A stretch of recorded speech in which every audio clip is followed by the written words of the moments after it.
Dr. Costa Martins, muito obrigado por ter aceito este convite do Região Económica para este primeiro número desta edição, que passará, a partir do princípio de novembro, a estar disponível online e que se dedica, sobretudo, a dar conhecimento aos Açores, mas também ao grande espaço português e ao mundo, daquilo que é a economia regional. Eu talvez começasse por perguntar, antes de entrarmos diretamente na vida da empresa que tem a seu cargo, a Fábrica de Tabaco Estrela, em Ponta Delgada, começaria por lhe perguntar se de facto acha que há lugar a um espaço de reflexão público sobre a economia regional e, mais do que isso, se há de facto uma economia regional. Bom dia, são muitas questões numa, mas eu penso que podemos começar com a questão do espaço para debater a economia regional. Eu penso que sim, porque realmente os jornais e os meios de comunicação que temos ao dispor neste momento trazem notícias sobre economia, mas não fazem uma coisa que eu acho que é fundamental, que é algum aprofundamento e mesmo também alguma investigação sobre essa matéria, quer dizer, suponhamos, relativamente mesmo a questões importantes como o orçamento regional e outras, e o atual momento de crise que vivemos, normalmente os jornais não aprofundam, nem fazem reflexão, nem fazem uma análise cuidada sobre essas matérias e limitam-se a dar conta dos acontecimentos, por hipótese o orçamento regional que foi apresentado, mas não, enfim, não o analisam e depois não o põem, não o fazem, ou seja, não o traduzem para o grande público quais são as grandes questões que o orçamento encerra e o que é que ele contém e quais são as grandes linhas diretivas desse orçamento. Isto é um exemplo, não é? Sobre isso, mas sobre as outras grandes questões também que são debatidas por vezes no Parlamento e algumas leis que são coisas, mas que depois nos jornais dá-se conta pura e simplesmente da sua aprovação, mas não há ninguém que faça uma reflexão e uma análise cuidada sobre essa matéria. Portanto, eu penso que há sempre espaço para uma análise mais cuidada sobre estas questões económicas que são importantes. Do ponto de vista da fábrica, desta indústria, que faz parte do leque de indústrias tradicionais dos Açores, eu começaria por aquilo que de facto me parece ser mais recente, que é a recente legislação aprovada no Parlamento Europeu sobre esta matéria, a regulamentação dentro da grande Casa Comum das matérias que têm a ver com a indústria do tabaco. A eurodeputada Maria do Céu Patrão Neves recentemente afirmou publicamente que se tinha conseguido salvaguardar, dentro deste espírito mais restritivo que está um pouco na base desta nova legislação, salvaguardar os interesses da indústria tabaqueira dos Açores. Está de acordo? Concorda com esta lei, com este conjunto de pressupostos que foram aprovados no Parlamento Europeu recentemente? Pois esta lei continha aspectos muito negativos e muito restritivos sobre a indústria do tabaco e que não protegiam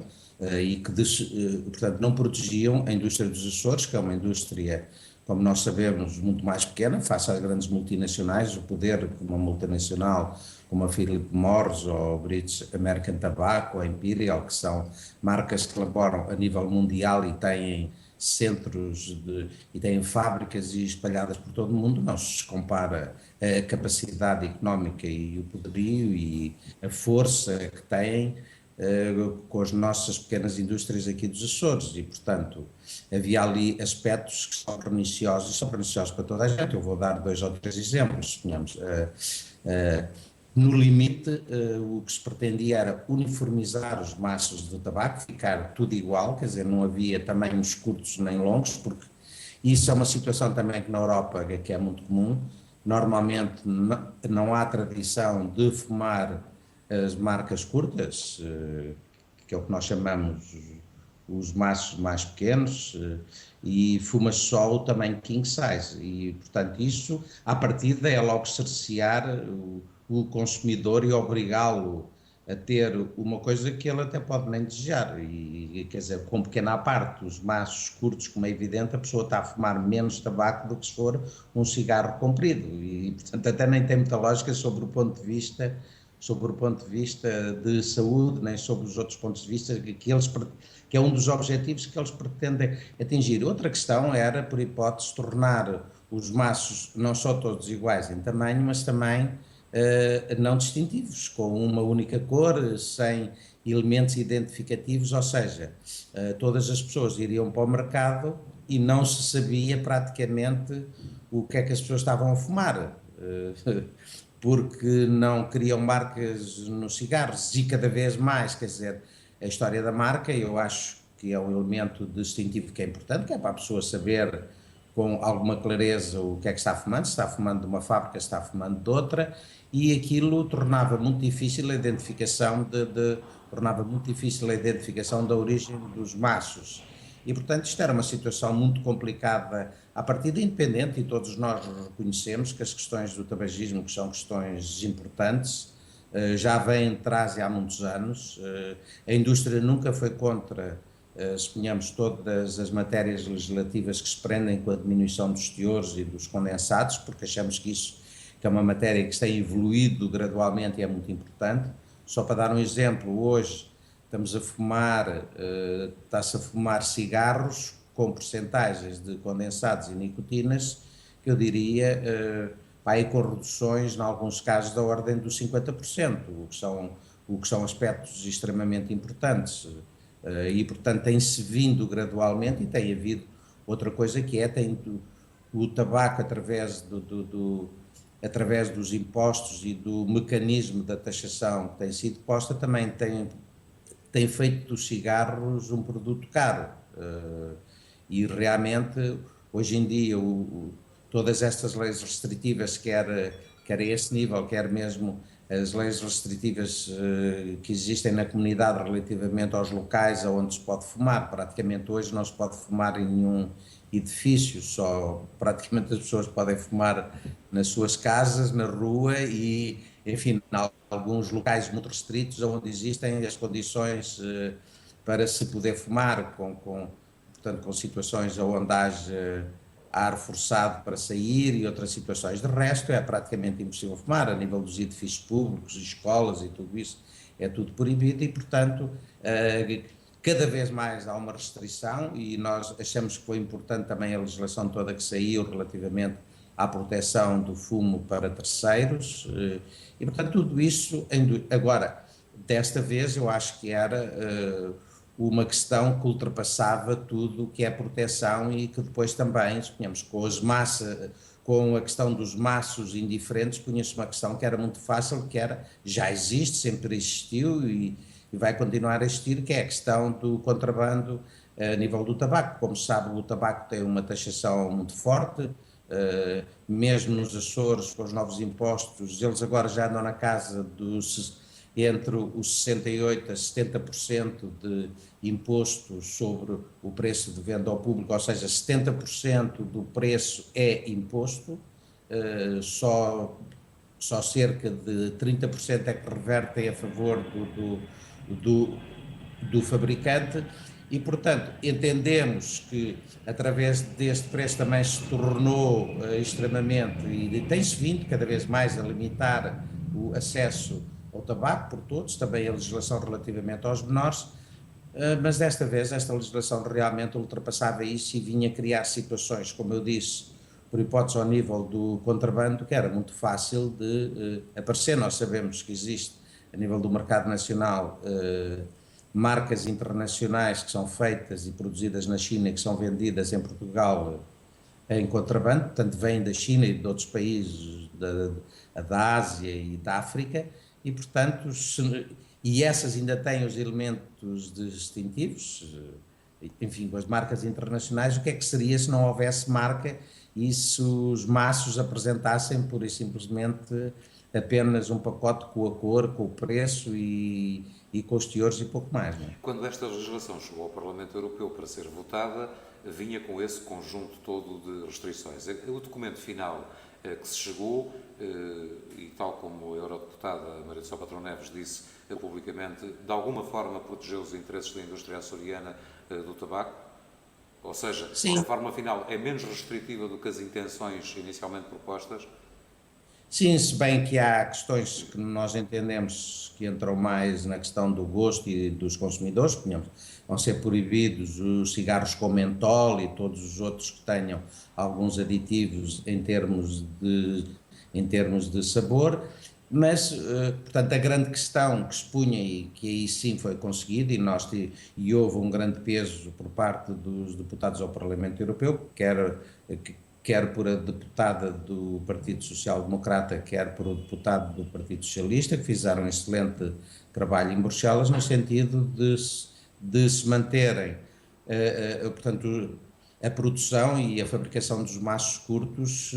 que iam ser vetados, e assim foi aberta essa exceção e realmente portanto, foi consagrado no diploma que ficassem também os maços pequenos e não só os maços grandes. Relativamente às outras matérias, e houve também algumas reações por parte de alguns países muito fortes e, portanto, manteve-se a questão das marcas vão continuar, possivelmente daqui por uns tempos vão aparecer também a imagem do que já acontece no país, apostas nos maços, em vez dos dizeres que neste momento têm de saúde, portanto, mas tudo isso nós encaramos como normal e como evolutivo dentro de coisas. A questão importante que aqui se havia era efetivamente a questão do tamanho dos maços, porque só no nosso caso eu posso dizer que cerca de 35% a 40% da nossa produção e venda no mercado é em maços curtos, não é? A fábrica de tabaco de Estrela está integrada num conjunto muito restrito de atividade económica tradicional nos Açores, secular mesmo. Naturalmente que ao longo destes muitos anos de vida há dois tipos de adaptação a que a fábrica tem tido que se ajustar. Uma, o processo tecnológico. Não se trata, naturalmente, ainda hoje apenas de uma indústria artesanal, como terá sido no seu princípio. Do ponto de vista da inovação, que percurso é este? Que história é esta, Dr. Costa Martins? Sim, a história do tabaco nos Açores é extremamente interessante. Aliás, foi o primeiro local no país onde se produziu tabaco, foi o primeiro local no país onde se começou também, portanto, a fazer esse tipo de produção e, portanto, nos Açores havia no princípio do século XX, para aí, cerca de umas 15 a 20 empresas, pequenas indústrias fabriqueiras, laborais, que faziam tabaco. Os cigarros eram todos feitos à mão e, portanto, havia pequenas indústrias. Após a Segunda Guerra Mundial após a Primeira já houve alguma aglutinação, mas após a Segunda Guerra Mundial houve a aproximação e podemos dizer que restaram 5 grandes empresas a partir dos anos 50 e que existiram até os anos 70 e foram 3 fábricas em São Miguel e 2 fábricas na Terceira. Essas fábricas, após o 25 de Abril, 2 fábricas na Terceira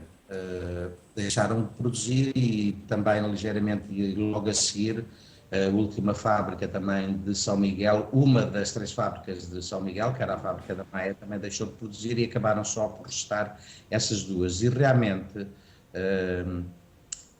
houve aqui um grande conjunto e uma grande modernização depois desta reorganização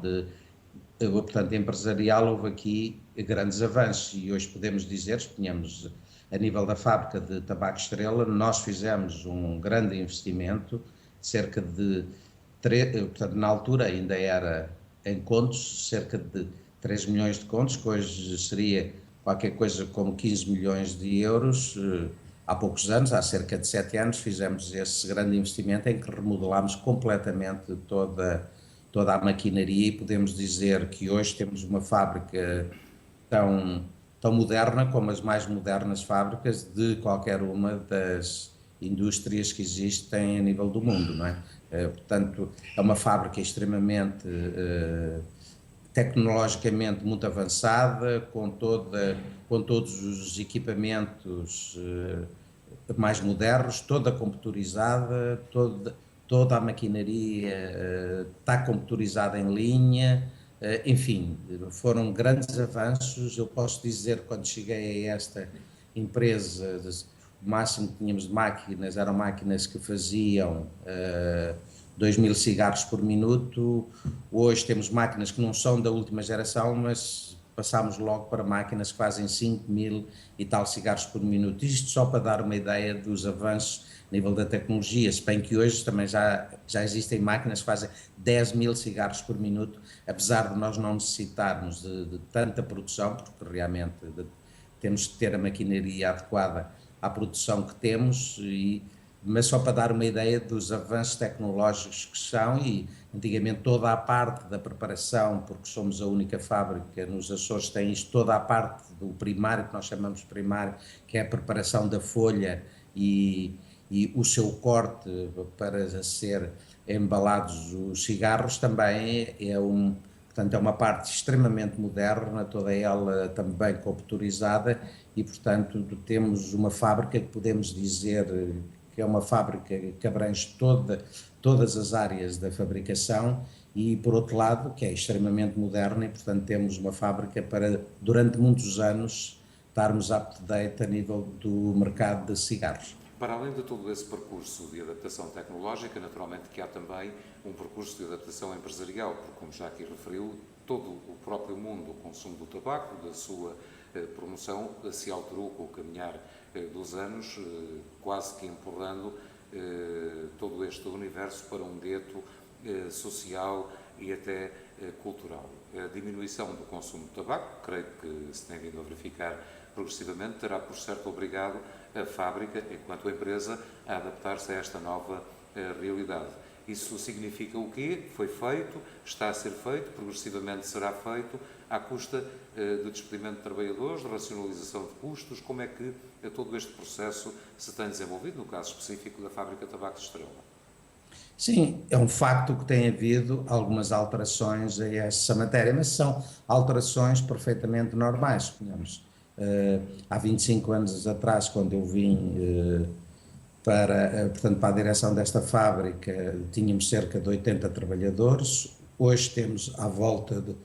entre os 55 e os 60, às vezes depende há épocas no verão que necessitamos de mais gente, mas portanto houve aqui uma diminuição, mas penso que este número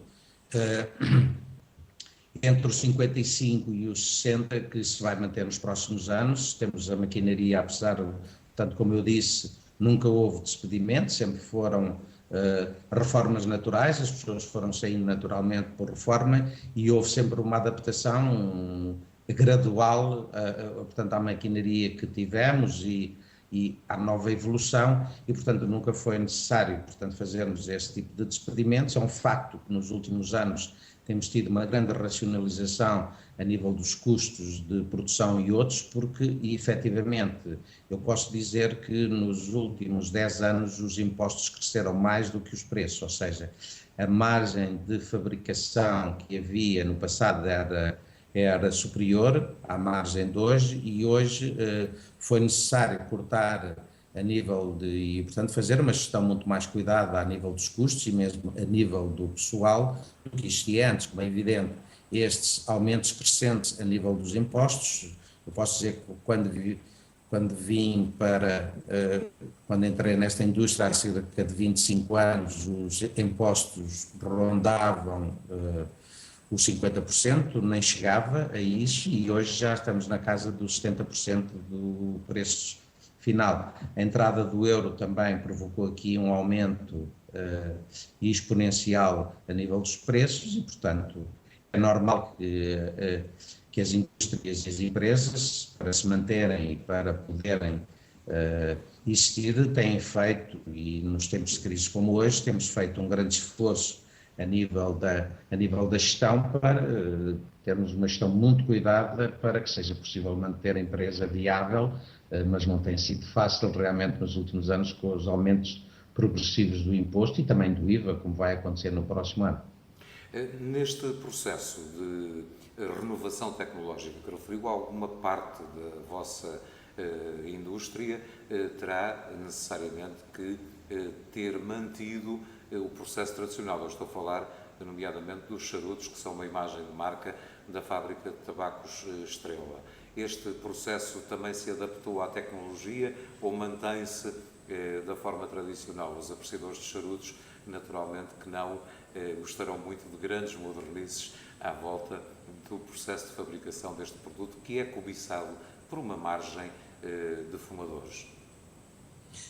Pois, efetivamente, aí é um paradoxo, mas a verdade é que portanto, quando eu vim para a empresa, produzia-se no fundo para aí umas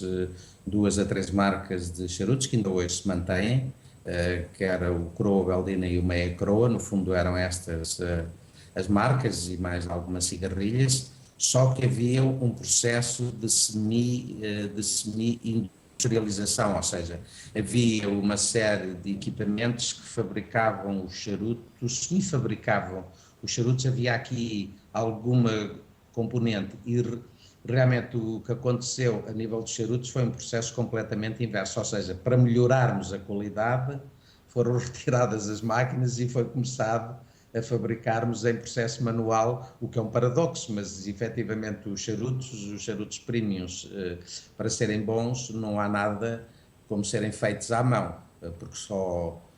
o olho e a mão humana é que pode fabricar um charuto portanto, para ficar com bom tiro, para escolher as folhas que são necessárias para aquele tamanho de charuto, porque a máquina é uma máquina cega, pode pôr a quantidade, mas pode não pôr as folhas certas, ou então são charutos que não são feitos com folhas inteiras, que é como eles devem ser feitos e como eles são efetivamente apreciados pelos bons fumadores de charutos e que sabem que um charuto para ter qualidade tem que ter folhas inteiras e tem que ter qualidade, senão tem que ser charutos do tipo cigarros grossos, em que o tabaco também é picado e a máquina faz, em vez de fazer um cigarro, faz um cigarro grosso que depois é encapado. Ao fim e ao cabo, isso é o charuto industrial, é assim que é feito, não é? Todo o tabaco tem um processo muito semelhante ao de cigarro, é picado, é misturado. Aqui não. Nós regredimos nessa matéria,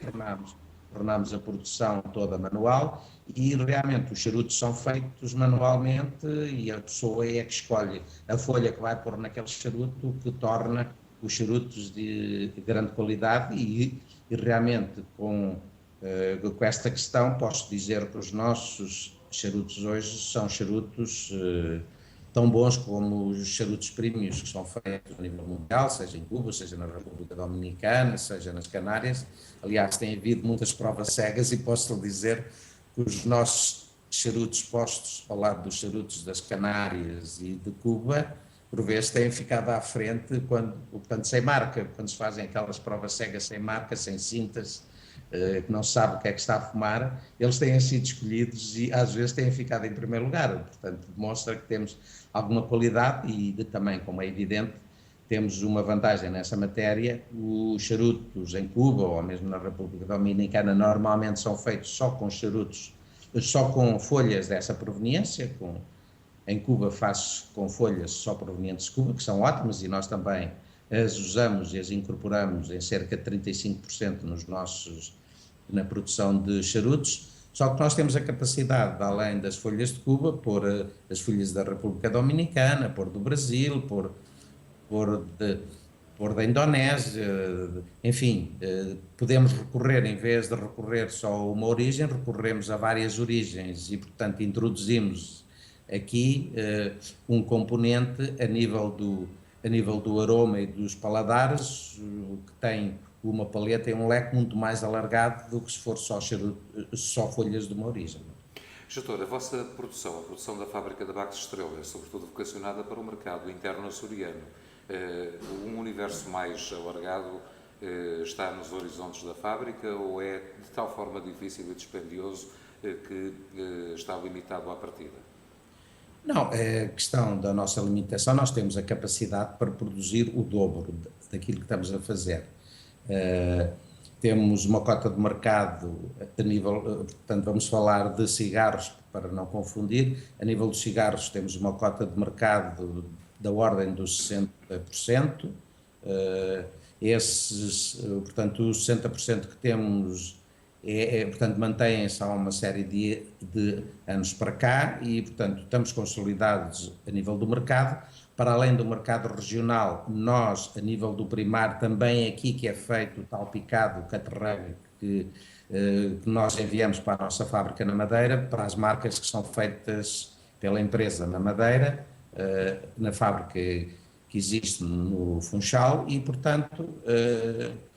nós produzimos aqui toda a parte do picado que é necessário para nós, mas também a parte do picado que é necessário para a fábrica na Madeira. E, portanto, temos aqui algum complemento nessa matéria e também a nível da exportação aqui, portanto, já fizemos e já tivemos por várias vezes fabricação para o continente de cigarros. A única questão mais impeditiva é a questão dos impostos, porque os impostos no continente são substancialmente diferentes dos impostos aqui na região e depois tem um problema que é o acréscimo do transporte que nós temos para colocar a produção no continente, o que nos deixa em desvantagem perante a tabaqueira no continente, que tem uma maior capacidade de produção por um lado e, portanto, tem custos de produção abaixo dos nossos, se bem que ainda há poucos anos nós tivemos uma marca, portanto, a vender uma marca no continente durante 2 ou 3 anos e essa marca atingiu 2% de cota de mercado, que foi um sucesso enorme. Eu posso lhe dizer que produzíamos, portanto, não era dia e noite, mas tínhamos, em vez de um turno, fazíamos turno e meio. Doutor, para terminarmos esta nossa conversa, vivemos num mundo, progressivamente, um mundo tendencialmente sem fumo nem fumadores. Neste quadro, que ninguém consegue determinar com rigor, como é que imagina o futuro desta indústria tão antiga nos Açores e desta empresa, em particular, da Fábrica de Tabacos Estrela? Pois, esta matéria tem aqui 2 componentes. Uma, a questão do tabagismo e a questão a questão, e a outra é a manutenção desse tipo de indústrias. Não, portanto, a questão que várias vezes eu próprio já coloquei se não formos nós a fazer isto, alguém vai fazer por nós. E as grandes multinacionais que estão presentes a nível mundial, nós somos das poucas indústrias a nível europeu que se mantêm com essa dimensão. Havia umas pequenas fábricas na Bélgica e na Holanda, mas também têm desaparecido e, portanto, somos dos poucos sobreviventes a nível da indústria mundial que consegue sobreviver. Nós, então, conseguimos sobreviver e com uma cota muito confortável, só com marcas regionais. Apesar de produzirmos sob licença algumas marcas internacionais para a BAT, como o Lucky Strike, o Rothmans e o Pall Mall. De qualquer forma, conseguimos sobreviver só com as nossas marcas regionais, como eu disse, temos uma cota bastante confortável a nível do mercado, mas não é fácil. Agora, depois há outra questão, que é a questão que se prende com o tabagismo. Eu acho que hoje em dia há uma grande informação acerca do tabaco e dos problemas associados ao tabaco e que há um conhecimento muito grande por parte das pessoas e que os fumadores hoje são fumadores muito mais conscientes. A grande questão que se coloca, quer seja a nível do tabaco, quer seja a nível do álcool, tem havido aqui, eu penso que daqui por uns anos também se vai começar e o foco que tem sido no tabaco, daqui por uns anos se calhar também se vai pôr a nível das organizações, a nível do álcool e de outros produtos, mas suponhamos, quer seja a nível do álcool, quer seja a nível do tabaco, quer seja a nível do café, a questão do equilíbrio e da moderação acho que é o mais importante e é a pessoa, se for equilibrada e se tiver, como é evidente, há pessoas que não devem nem podem fumar, pessoas com problemas a nível pulmonar ou outro, quer dizer, está fora de questão essa pessoa pensar em fumar. Agora, se for muito regado e com bastante equilíbrio, o grande problema que se põe é quando não há um equilíbrio, seja a fumar, ou seja a beber, ou seja noutras questões. Portanto, se houver algum cuidado e a pessoa saber qual é que é a sua medida e onde é que está o seu limite e que não deve ser ultrapassado, penso que grande parte dessas questões podem ser ultrapassadas e a informação que hoje os consumidores têm é grande e, portanto, eu penso que hoje em dia também tem vindo a diminuir o número de fumadores e os fumadores hoje em dia, para além de mais informados, também estão mais conscientes disso e dos problemas todos associados que existem, portanto, ao fumo e ao tabaco. Doutor, quero agradecer-lhe a sua disponibilidade para participar nesta entrevista para a região económica, uma entrevista multimédia, sairá na nossa rádio online, o stream de vídeo estará disponível também no nosso portal e, naturalmente, terá também componente jornalística trabalhada no jornal online na região económica. Bem-aja e a porta da região económica estará aberta à Fábrica de Tabacos Estrela para divulgar as notícias de âmbito empresarial que entenda utilizar. Eu é que agradeço o contato e a oportunidade que me deu. Muito obrigado, bom dia.